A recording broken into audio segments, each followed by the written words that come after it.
In a dusty old tavern at the edge of the desert, Rango sat across from a hunched old lizard whose voice trembled like wind through bones. With a crooked smile, he leaned in and whispered, "There's a tree deep in the jungle, hollow as a corpse. Anyone who goes inside never comes out the same. If they come out at all." The tavern fell silent. Even the shadows seemed to lean closer. Rango laughed nervously, but something in the old lizard's eyes, it wasn't a joke. Rango walked into the forbidden jungle as the last light of day died behind the trees. Vines like fingers brushed his shoulders. Fog kissed his boots. Every branch overhead twisted like it had once been alive. The deeper he went, the quieter. It became no birds, no insects, not even wind. Only his breath, and something far ahead, watching. He found it standing alone in a clearing, a monstrous tree, hollow at the center. Its bark warped into the faces of those long forgotten. A soft red glow pulsed from inside like a dying heart. And then he heard it, not wind, not echo, breathing. The tree was alive, waiting, inviting, and against every instinct in his bones. Rango stepped closer.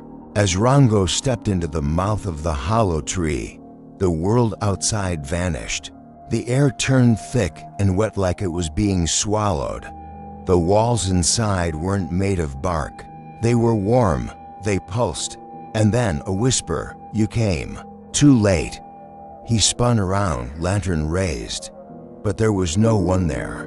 Just the tree and his own heartbeat getting louder. Further in, the passage narrowed.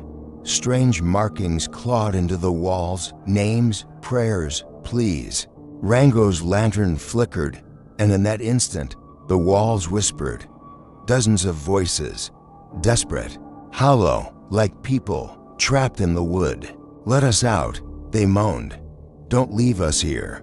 He wasn't alone, not anymore. He looked up and froze.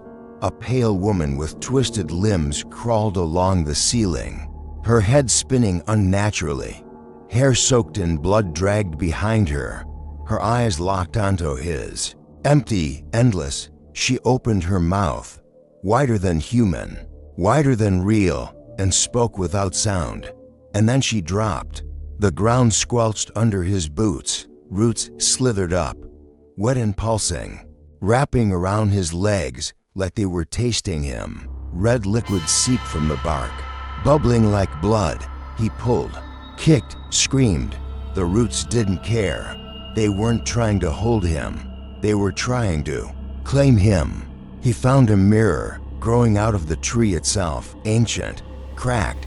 He looked in, and what he saw wasn't him. The reflection had his eyes, but wrong, too wide, too aware. It smiled, and when Rango moved, the reflection didn't. Something else was in there now. The hallway curved, and the walls opened, not with mouths, with eyes, hundreds of them, blinking, crying, screaming without voices. They stared at him like a judge, a jury, and a curse, and for a moment, he could feel them inside his skull. The whispers became screams. The walls shook. The air turned black with shadows twisting around him. Screams not of anger, but torment, suffering older than memory. He covered his ears, but the sound, it was inside his head. He ran, lantern swinging, breath catching. Behind him, the tree howled like an angry god. Its branches reached out like claws, tearing into the walls. "Mine," it growled. "You are mine." But he didn't stop. He ran toward a pale light, the only promise of freedom. He burst out of the tree, gasping for air. The jungle was silent, still. The tree behind him cracked, then sealed shut like a mouth. For a moment, he laughed, relieved. But in his shadow, something moved, something followed. Home, safe. He looked into his mirror. His reflection looked back, and then blinked, but only one eye. The other blinked late, Slow, wrong. Something was still inside, watching. That night, he heard it, the whisper again.